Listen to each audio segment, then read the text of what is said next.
आधे घंटे बाद फ्रांसीसी कातिल झूमता झामता कमरे से चला गया। हर बार दरवाजा अपने आप क्लिक की आवाज के साथ बंद हो जाता। मंगली अधमोई हालत में पलंग पर नीम बेहोश पड़ी थी। इसके बाद दरवाजा खुला तो राजा के दो नौकर अंदर आए। उन्होंने मंगली को पलंग पर से डोली डंडा करके उठाया और कमरे के बाहर ले गए। कमरा वीरान और खाली रह गया। कमरे की फिजा में खामोशी मलामत थी, जिस तरह गुनाह करने पर आदमी का ज़मीर मलामत करता है। जब शाम हो गई और मंगली वापस ना आई तो शेर खान फिक्रमंद हुआ। खुदा खैर करे, उसे अब तक आ जाना चाहिए था, कहीं वो किसी मुसीबत में न फंस गई हो। शेर खान को यकीन था कि मंगली हवेली के अंदर ही है। अगर बाहर होती तो ज़रूर आती। एक ख्याल उसके जहन में ये भी था कि बहुत मुमकिन है कि मकंदी शराबी की इतला दुरुस्त हो और इसकी शेरनी बेटी भी इस बदमाश राजा की हवेली में कैद हो। शेर खान राजा की हवेली में जाने को तैयार हो गया। इसके पास सिर्फ एक राइफल और चंद एक फालतू गोलियां थीं। चाकू नहीं था। वो रात का अंधेरा होने से पहले पहले पहाड़ियों में वाक़या हवेली तक पहुंच जाना चाहता था। शाम का हल्का हल्का अंधेरा फैलने लगा था। शेर खान राइफल के बगैर हवेली में नहीं जाना चाहता था। इसने राइफल को पतलून और जैकेट के अंदर बिल्कुल सीधा डालकर कपड़ों में छुपाया और कमरे को बंद करके होटल से निकलकर बाजार में आ गया। मकंदी शराबी ने उसे जो रास्ता बताया था वो इसी रास्ते पर चल पड़ा। एक जगह चौक में आकर इसने रक्षा ले लिया। इस रक्षे में बैठकर वो बानहार रोड पर काफी आगे तक चला आया। यहाँ वो आंखें फाड़ फाड़ कर अंधेरे में इस छोटी सड़क को तलाश करने लगा, जो बड़ी सड़क पर से दाएं हाथ को पहाड़ियों की तरफ जाती थी। साइकिल रिक्शा ज्यादा तेज नहीं चल रहा था। अभी इतना अंधेरा भी नहीं हुआ था। आखिर उसे एक जगह छोटी सी सड़क दाएं जाना पहाड़ियों की तरफ निकलती नजर आ गई। शेर खान ने वहां रक्षा छोड़ दिया और ऊंची ऊंची पहाड़ियों के दरमियान छोटी सड़क पर चलने लगा। चलते हुए पतलून के अंदर बिल्कुल सीधी करके छिपाई हुई राइफल उसे तंग कर रही थी। बारौनक बाजारों में तो मजबूरी थी, मगर यहाँ सड़क दूर तक वीरान देखकर शेर खान ने राइफल पतलून से निकालकर हाथ में थाम ली। वो एहतियातन सड़क से हटकर झाड़ियों के साथ साथ चल रहा था और बड़ा चौकस था। जानता था कि राजा ने रास्ते में अपने आदमी जरूर निगरानी पर लगा रखे होंगे। ये एक इत्तेफाक की बात थी कि शेर खान हवेली के करीब पहुंच गया और उसे कोई आदमी न मिला। सड़क का मोड़ मुड़ते ही उसे हवेली की दूसरी मंजिल पर कहीं कहीं मध्यम रोशनी नजर आई।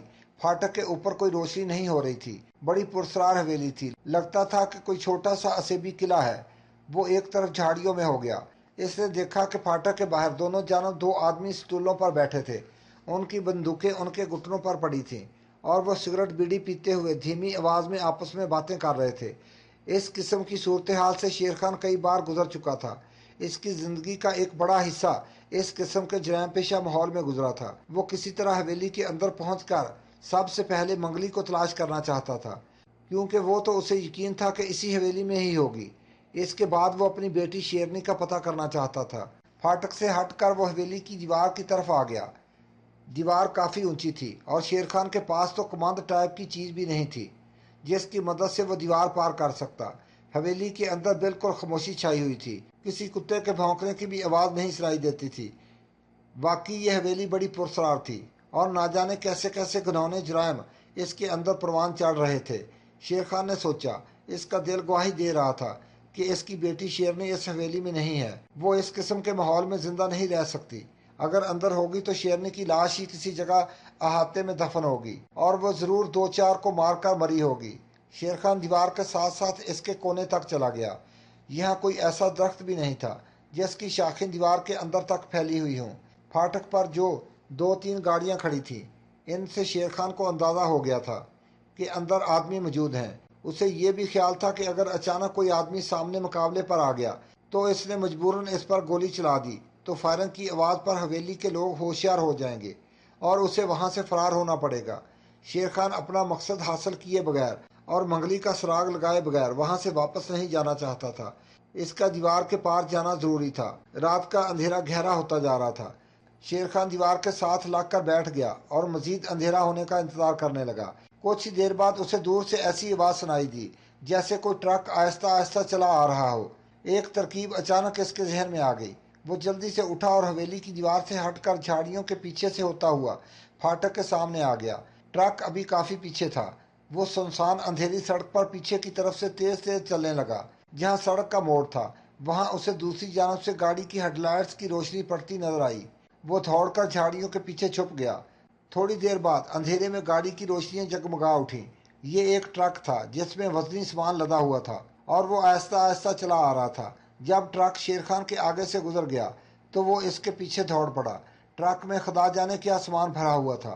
اس نے ٹرک کی پچھلی سائیڈ کے بورڈ کو پکڑنے سے پہلے اندر اپنی رائفل پھینکی اور پھر خود بھی اچھل کر ٹرک میں چڑھ گیا اور سامان کے پیچھے چھپ گیا۔ ٹرک گیٹ پر آ کر تھوڑی دیر کو رکا۔ چوکیدار نے پھاٹک کھول دیا۔ ٹرک حویلی کے احاطے میں داخل ہو کر ایک طرف جا کر درختوں کے نیچے کھڑا ہو گیا۔ ڈرائیور نے نیچے اتر کر آواز دی، چلو بکرم داس، سامان رکھوا لو۔ جتنی دیر میں کسی کوارٹر سے بکرم داس نکل کر وہاں آتا، شیر خان ٹرک سے اتر کر اندھیرے میں غائب ہو گیا تھا۔ وہ حویلی کے پچھواڑے آ گیا، جہاں ایک کشادہ سے برآمدے میں کونے والے کمرے میں جو شاید کچن تھا، بتی جا رہی تھی۔ ایک آدمی جالی دار دروازے کو کھول کر ٹرک کی طرف چلا۔ شاید یہی بکرم داس تھا۔ شیر خان لپک کر برآمدے میں آیا۔ اس نے دیکھا کہ ایک زینہ اوپر والی منزل کو جاتا ہے، ساتھ ہی ایک چھوٹا سا دروازہ تھا۔ اس نے دروازے کو ذرا سا دھکیلا، وہ کھل گیا۔ ایک زینہ نیچے جا رہا تھا۔ یہ ضرور تہہ خانے کو جا رہا ہے، شیر خان یہ سوچ کر زینہ اترنے لگا۔ نیچے ایک ڈیوڑی سی آ گئی۔ آگے پھر ایک دروازہ تھا۔ یہ دروازہ اندر سے بند تھا۔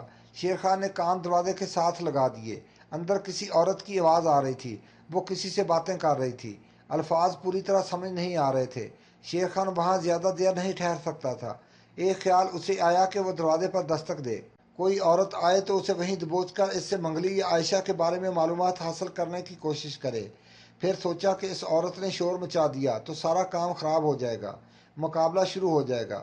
وہ خود کو اپنی جان بچا کر اور 2-3 کو ہلاک کر کے نکل جائے گا، مگر جس کام کے لیے وہ وہاں آیا ہے وہ پورا نہیں ہوگا۔ اس کے لیے ضروری تھا کہ وہ کسی جگہ چھپ کر پہلے یہ سراغ لگائے کہ عورتیں کہاں پر ہیں، اور پھر ٹھیک جگہ پر نشانہ لگا کر حملہ کرے۔ یوں ہی جوش میں آ کر ہلہ بول دینے سے سوائے افراتفری کے کچھ حاصل نہیں ہوگا۔ شیر خان سیڑھیاں چڑھ کر دوبارہ برآمدے میں آ گیا۔ بکرم داس باہر احاطے میں ٹرک سے سامان اتروا رہا تھا۔ شیر خان نے سوچا دوسرا زینہ چڑھ کر اوپر والی منزل پر جا کر دیکھنا چاہیے کہ وہاں کیا ہے۔ وہ دبے پاؤں زینہ چڑھنے لگا۔ یہ بہت پرانے ٹائپ کی عمارت تھی، یہاں کہیں کہیں روشنیاں ہو رہی تھیں۔ اوپر پھر ایک برآمدہ تھا۔ سامنے 7 کمروں کے دروازے تھے جو سارے کے سارے بند تھے۔ کسی ایک کمرے کا بھی روشن دان دکھائی نہیں دیتا تھا۔ برآمدے کے دوسرے کونے پر کچن کے اوپر ایک کمرے کے دروازے کے نیچے تھوڑی تھوڑی روشنی باہر نکل رہی تھی۔ شیر خان اس دروازے کے پاس آ گیا۔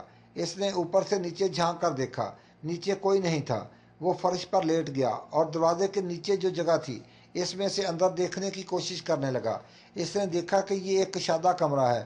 کلین پر گاؤ تکیے لگے ہوئے ہیں، درمیان میں بوتلیں اور گلاس پڑے ہیں۔ ایک بھاری مونچھوں اور بھرے بھرے جسم والا آدمی جو ڈوگرا جگیردار تھا، 2 گاؤ تکیوں کا سہارا لیے، گلاس منہ کے قریب رکھے، سامنے بیٹھے ہوئے گورے رنگ اور چھوٹی چھوٹی سنہری فرینچ کٹ داڑھی والے پختہ عمر کے گرانڈیل آدمی سے باتیں کر رہا ہے۔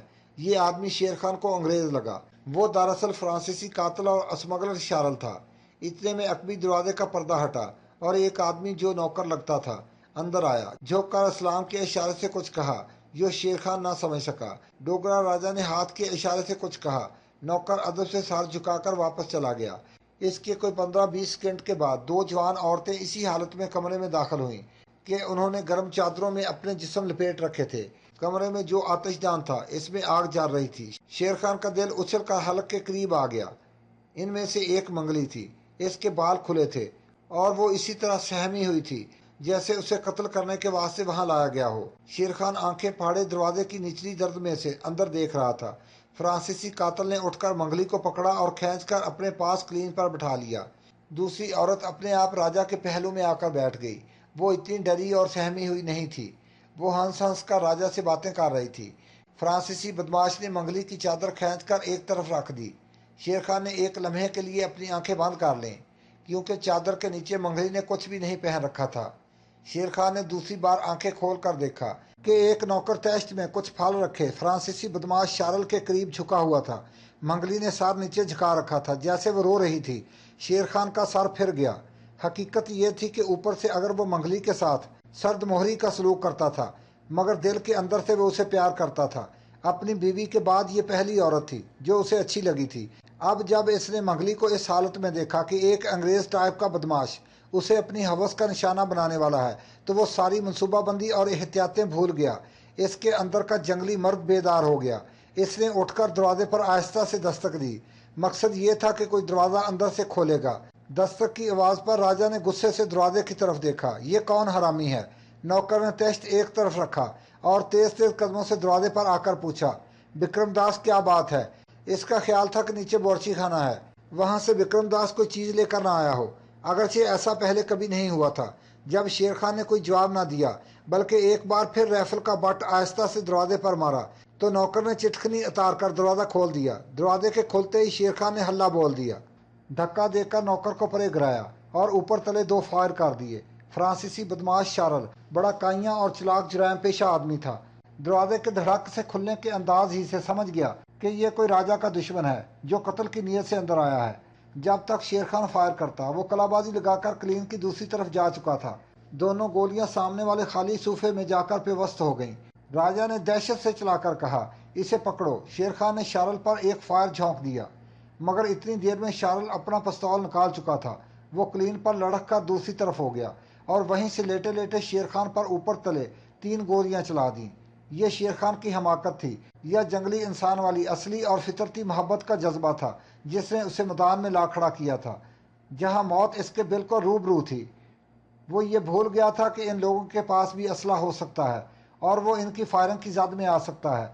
वो जो कहते हैं मोहब्बत अंधी होती है, तो वो यही फितरती मोहब्बत थी जो अंधी नहीं थी बल्कि हकीकी थी, जिसने अभी तक दुनिया की मुनाफकत और मसाहलतें नहीं सीखी थीं, जिसने अभी ये नहीं सीखा था कि बेगैरती को मसाहलत और वक़्त का तकाजा कहकर बर्दाश्त कर लेना चाहिए।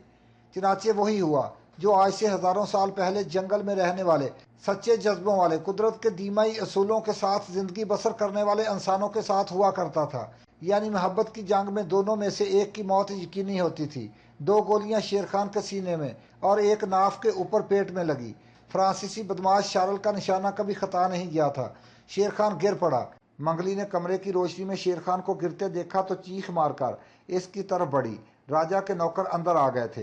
राजा ने भी एक नौकर से पिस्तौल ले लिया था और उसे तान कर खड़ा था। वो गरज कर बोला, ये कौन था? लाश को उठाकर बाहर फेंक दो। मंगली बिलक बिलक कर रोने लगी। हरामजादी, ये तुम्हारा बाप था जो तुम रो रही हो। तुमने ही उसे यहाँ बुलाया होगा, तो इससे तो मैं निपट लूंगा। हवेली में से मुसल्ला चौकीदार भी फायरिंग की आवाजें सुनकर राइफल ताने ऊपर आ गए। एक अजनबी को खून में लथपथ और राजा को जिंदा देखकर इनकी जान में जान आ गई। 2 नौकर शेर खान को बाजुओं से पकड़कर घसीटते हुए कमरे से बाहर बरामदे में ले गए। राजा नौकरों को गालियां दे रहा था, हरामजादो ये ऊपर कैसे आ गया? कुत्ते के बच्चों, मेरा 1 लाख रुपए का क्लीन खराब हो गया। अब इस पर गिरा खून तुम्हारा बाप साफ करेगा। सुअर के बच्चों, मैं तुम सबको गोली मार दूंगा। जो नौकर शेर खान को घसीट कर बाहर ले गए थे उनमें से एक ने कहा, देखो ये मरा भी है या अभी जिंदा है। दूसरे ने शेर खान के खून में लथपथ जिस्म पर एक निगाह डाली और कहा, मर गया है यार, इसको उठाकर घाटी वाले नाले में फेंक आते हैं। जिंदा भी होगा तो वहां मर जाएगा, लाश रात को लगड़ बगड़ खा जाएंगे। उन्होंने शेर खान को उठाया और नीचे ले आए। नीचे विक्रमदास और ड्राइवर और दूसरे नौकर पहले से खड़े थे। शेर खान को कोई होश नहीं था, कुछ मालूम नहीं था कि वो जिंदा है या मर गया है। वो सब शेर खान की लाश को गौर से देख रहे थे। देखते क्या हो, उठाओ इसे, एक नौकर ने दूसरे को झड़क कर कहा। फिर उन्होंने शेर खान को एक बांस की चारपाई पर डाला।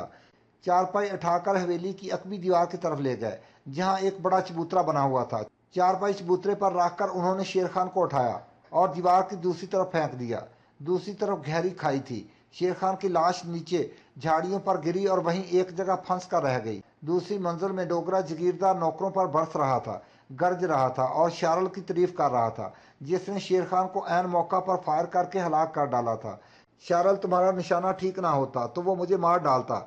मैं तो नहाता था, इसके पास राइफल थी। वो मेरा दुश्मन और इस जोगन का कोई यार था। मंगली को नीचे एक अलग तहखाने की कोठरी में ले जाकर बंद कर दिया गया। खून आलूदा क्लीन नौकर तह कर रहे थे। दूसरी औरत चादर लपेटकर सोफे के कोने में सहमी बैठी थी। राजा ने इसकी तरफ मोहब्बत से देखा और कहा, तुम क्यों घबरा रही हो मेरी जान? यहाँ कोई दुश्मन आ जाए और बच कर चला जाए, ये कभी नहीं हो सकता। तुम्हारा भी अगर कोई यार है तो उसे भी कहलवा भेजो कि इधर आया तो इसका भी यही हाल होगा। वो औरत मुस्कुराने लगी। शारल ने इसके बगल में हाथ डालकर सोफे से उठाया और राजा से कहा, ओके राजा डियर, हम दूसरे कमरे में जा रहे हैं। राजा ने ओके कहा, नौकरों को 6-7 गालियां दी और अपने बेडरूम की तरफ चला गया जहां इसके पलंग पर छंबे के गरीब काश्तकार की जवान बेटी अपनी किस्मत पर आंसू बहा रही थी। राजा को कमरे में दाखिल होते देखकर اس نے جلدی سے آنسو پونجے اور چہرے پر ہلکی سی مسکراہٹ لانے کی ناکام کوشش کرنے لگی۔ اسے اس گناہ کے جہنم میں آئے ہوئے ابھی 1 مہینہ ہی ہوا تھا۔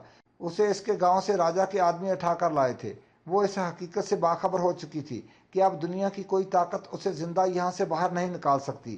راجا کے آدمیوں نے بھی اسے خبردار کر دیا تھا کہ اگر اس نے بھاگنے کی کوشش کی یا کسی طریقے سے باہر کوئی پیغام بھجوایا تو اس کے ماں باپ کو اور بہن بھائیوں کو قتل کر کے مکان کو آگ لگا دی جائے گی۔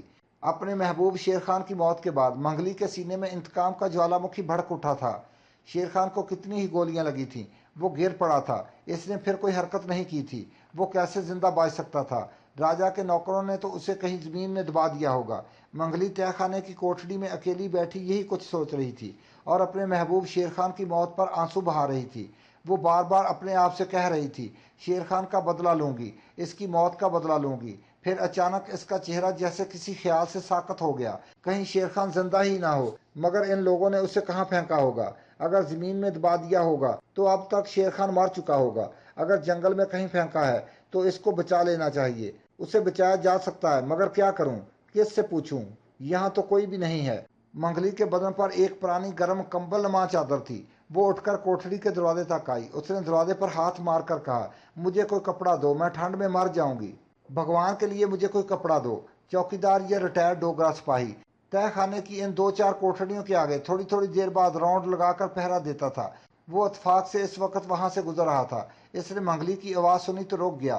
اس وقت یہ ڈوگرا سپاہی جس کا نام ماتا رام تھا اپنی بیوی بچوں کے بارے میں سوچ رہا تھا، جس سے ملے اسے کئی مہینے ہو گئے تھے۔ ڈوگرا جگیردار راجہ صاحب کا حکم تھا کہ کوئی نوکر 1 سال سے پہلے اپنے گھر نہیں جا سکتا۔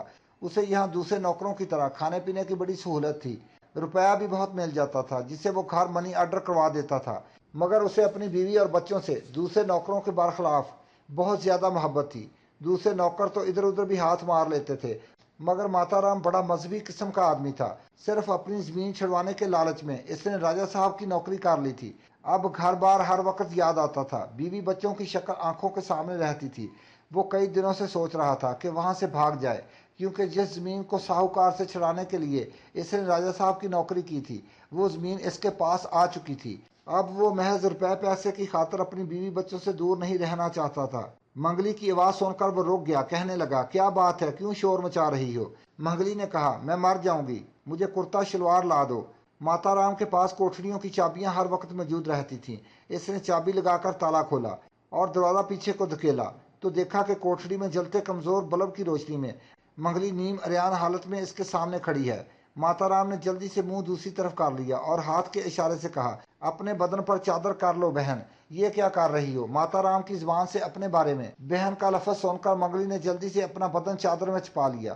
اس کے جسم میں ایک سنسناہٹ سی دوڑ گئی۔ وہ کچھ اور سوچ رہی تھی اور ماتا رام کوئی اور ہی بندہ نکل آیا تھا۔ خدا کے نیک بندے، خدا سے ڈرنے والے نیک بندے ہر مذہب، ہر روپ، ہر رنگ میں مل جاتے ہیں۔ منگلی نے ہاتھ جوڑ کر کہا، بھائی مجھے معاف کر دو، میں نے تمہیں غلط سمجھا۔ اگر بہن کہا ہے تو بھگوان کے واسطے اپنی مظلوم بہن کو اس نرک سے نکالو۔ ماتا رام نے اپنے منہ پر انگلی رکھ دی، چپ رہو۔ اس کے ساتھ ہی اس نے دروازہ بند کر کے دوبارہ تالا لگا دیا۔ منگلی مایوس ہو کر فرش پر سگڑ کر بیٹھ گئی۔ وہ شیر خان کو یاد کر رہی تھی اور اس کی آنکھوں سے آنسو بہہ رہے تھے۔ کوٹھڑی کے آگے جو چھوٹا سا برآمدہ بنا ہوا تھا وہاں ماتا رام ٹہلتا ہوا دوسرے سرے تک گیا۔ اس کا دماغ ایک ہی لکیر پر بڑی تیزی سے چل رہا تھا۔ اس کو خیال آیا کہ اگر کوٹھڑی کے اندر اس کی اپنی سکی بہن اس حالت میں قید ہوتی تو وہ کیا کرتا؟ اس کی بہن کو بھی راجا کے بدماش اغوا کر کے وہاں لا سکتے تھے۔ یہ جو عورتیں یہاں گناہ کی زندگی بسر کرنے پر مجبور کر دی گئی تھیں یہ بھی کسی کی بہنیں ہی ہوں گی، ان کے بھی کوئی نہ کوئی کہیں نہ کہیں بھائی ضرور ہوں گے۔ ماتا رام کا دماغ چکر کھا گیا۔ وہ لمبے لمبے ڈاگ بھرتا کونے والی آخری کوٹھڑی میں گیا۔ وہاں لکڑی کے تخت پر کتنے ہی لحاف، کمبل اور کپڑے پڑے ہوئے تھے۔ یہ ان عورتوں کے کپڑے تھے جو راجا کی حویلی میں وہاں کے ظلم و ستم سہتے سہتے مر گئی تھیں۔ ماتا رام نے ان میں سے ایک پورے بازوؤں والا سویٹر، کسی عورت کی خدر کی شلوار اور خدر کا سبز کرتا نکالا، کوٹھڑی کو بند کیا اور منگلی کی کوٹھڑی کا دروازہ کھول کر اندر داخل ہوتے ہی کپڑے اس کی طرف پھینک دیے اور کہا، اسے جلدی سے پہن لو بہن اور میرے ساتھ آ جاؤ، جلدی کرو۔ کہاں؟ ماتا رام کے دل میں سے گزرنے والی نیکی کی لہر کو منگلی سمجھ نہ سکی تھی۔ اس کے سوال پر ماتا رام نے چونک کر اس کی طرف دیکھا اور کہا، تمہیں یہاں سے نکال رہا ہوں، بہن کہا ہے تو تمہارا بھائی بن کر دکھا رہا ہوں۔ जल्दी कपड़े पहन लो, मैं बाहर खड़ा हूँ, देर ना करना। ये कहकर वो दरवाजे के साथ बाहर दीवार की ओट में हो गया। उसे मालूम था कि रात के 2 बजे तक वहाँ कोई नहीं आएगा। 2 बजे रात को केसर सिंह को इसकी जगह ड्यूटी देने वहाँ आना था। मंगली जल्दी जल्दी कपड़े भी पहन रही थी और हैरान भी हो रही थी कि इंसान चाहे बुरे से बुरे माहौल में फंस जाए, इसके अंदर की नेकी कभी नहीं मरती। वो उसे हर कदम पर आवाज़ दे देती है। इसका ज़मीर उसे मलामत भी कर रहा था कि इसने माताराम ऐसे नेक दिल इंसान को गलत क्यों समझा। इसने जल्दी जल्दी कपड़े पहने, चादर ओढ़ी और कोठड़ी से बाहर निकल आई। माताराम ने उसे पीछे आने का इशारा किया और दूसरे कोने वाली कोठड़ी के पास जो जीना था वो चढ़ने लगा। ऊपर वाला दरवाज़ा बंद था। माताराम ने दरवाजे को आहिस्ता से खोला। इसकी आवाज़ पैदा हुई। बाहर से किसी ने बुलंद आवाज़ में पूछा, कौन है भाई? माताराम ने बाहर आकर कहा, मैं हूँ माताराम यार, और कौन होगा। विक्रमदास चारपाई पर लहाफ ओढ़े बैठा सिगरेट पी रहा था। कहने लगा, कुछ पता नहीं भाई, आज तो एक कातल घुस आया था। भगवान ने कृपा कर दी, राजा साहब बच गए। मैं तो सारी रात जाग कर गुजारूंगा। माताराम ने कहा, तुम क्यों नींद खराब करते हो? जाओ रसोई में गर्म होकर सो जाओ। मैं जो पहरे पर हूँ, जाओ, यहाँ सर्दी है। मंगली सीढ़ियों के अंधेरे में खड़ी धड़कते दिल के साथ इनकी बातें सुन रही थी। विक्रमदास के लिए माताराम कोई अजनबी शख्स नहीं था। वैसे भी उसे बरामदे में लहाफ में दुबके होने के बावजूद सर्दी लग रही थी। वो चारपाई से ये कहकर उठा, अच्छा भाई, तुम्हारी मेहरबानी है, और बावर्ची खाने की गर्म फिजा में जाकर तख्त पर लहाफ ओढ़ कर लेट गया। माताराम यूं ही पहरा देने के अंदाज में टहलता टहलता बावर्ची खाने के दरवाजे तक गया। दरवाज़ा थोड़ा सा खुला था। इसने कहा, दरवाज़ा बंद कर रहा हूँ, तुम्हें सर्दी लग जाएगी। और माताराम ने किचन का दरवाज़ा बंद कर दिया। रात गहरी हो गई थी। इस वीरान पहाड़ी मकाम पर ऐसा लग रहा था जैसे आधी रात हो गई हो। हर तरफ सन्नाटा छाया हुआ था। माताराम दबे पांव जीने के पास आया। मंगली पहले ही दीवार से लगकर खड़ी बाहर देख रही थी। माताराम ने इशारा किया कि बाहर निकलकर बाएं जानब दीवार के साथ चली जाओ। मंगली ने ऐसा ही किया। वो सुबह से इस जहन्नमी हवेली में कैद थी और पहली बार ताज़ा हवा में बाहर आई थी। इस हवेली का एक पिछला दरवाज़ा भी था। मंगली को इसका इल्म नहीं था। माताराम उसे हवेली की दीवार के साथ साथ चलता अकबी दरवाजे के करीब ले आया। इसने अंधेरे में मंगली के सर पर हाथ रखा और उसे जरा सा दबाकर सरगोशी की, यहीं खड़ी रहना। अकबी दरवाजे के पहले ड्यूडी आती थी। ड्यूडी के अंदर चारपाई बिछी हुई थी और यहाँ का चौकीदार डोगरा एक बूढ़ा आदमी था जो लहाव में दुबका ऊँग रहा था। इस दरवाजे को इस्तेमाल करने की कभी कभार ही जरूरत पड़ती थी। माताराम ने ड्यूडी में जाते ही आवाज दी, तुलसी दादा। बूढ़े डोगरा ने लहाफ मुंह से हटाया और कहा, माताराम तुम हो? क्या बात है, फिर कोई गड़बड़ हो गई है क्या? अरे नहीं दादा, सब ठीक है, मैं तो माचिस लेने आया हूँ। विक्रम रसोई में अंदर से कुंडी लगाकर सो गया है। मुझे सिगरेट की तलब हो रही थी, सोचा तुम्हारी कोठड़ी में माचिस मिल जाएगी। तुलसी दादा चारपाई से उतरते हुए बोला, भाई मैं सिगरेट तो नहीं पीता, पर कोठड़ी में माचिस का बॉक्स जरूर रखता हूँ। तुम बैठो, मैं अभी माचिस लेकर आता हूँ। माताराम चारपाई पर बैठ गया। जब तुलसीदास बाबा ड्यूटी से निकलकर अपनी कोठड़ी की तरफ चला गया तो वो उठा और तेजी से दीवार के साथ 2-4 कदम चलकर मंगली के पास आया और आहिस्ता से कहा, जल्दी आओ। मंगली ड्यूटी में आ गई। माताराम ने अकबी दरवाजे की कुंडी उतार कर इसका एक पट खोला और कहा, बाहर दाएं तरफ पत्थरों में जाकर बैठ जाओ, मैं अभी आता हूँ। मंगली दरवाजे में से गुजरकर दाएं जानब मुड़ गई। माताराम वहीं चारपाई पर बैठ गया। तुलसी बाबा माचिस लेकर आ गया।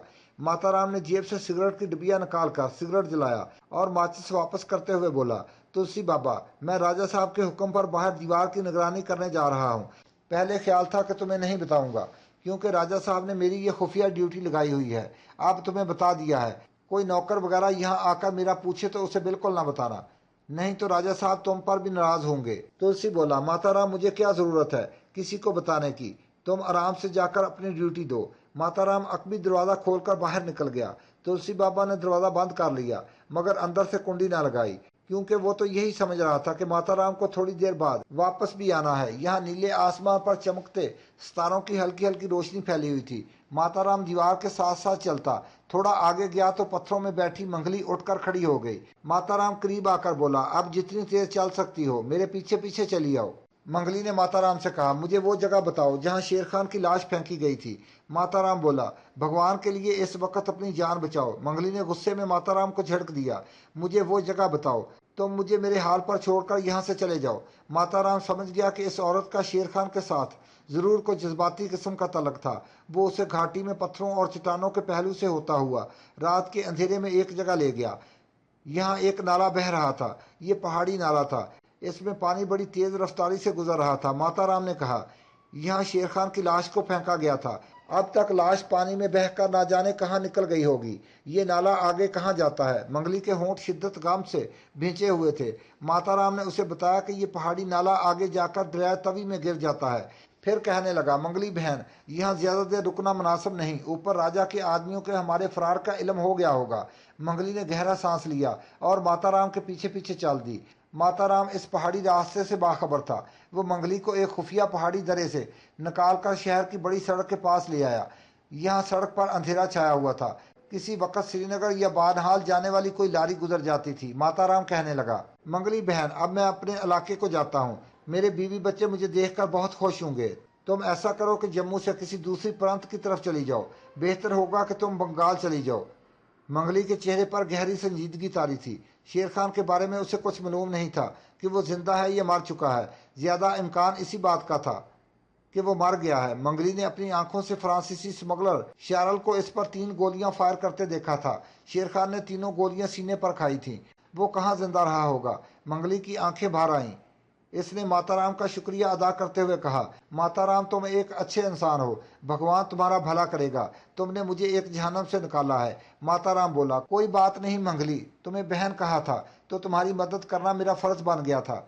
लारी आ रही है, मैं श्रीनगर की तरफ जाऊंगा। तुम एक तरफ हट जाओ, लारी की रोशनी तुम पर नहीं पड़नी चाहिए। मंगली सड़क के किनारे एक दरख्त के पीछे हो गई।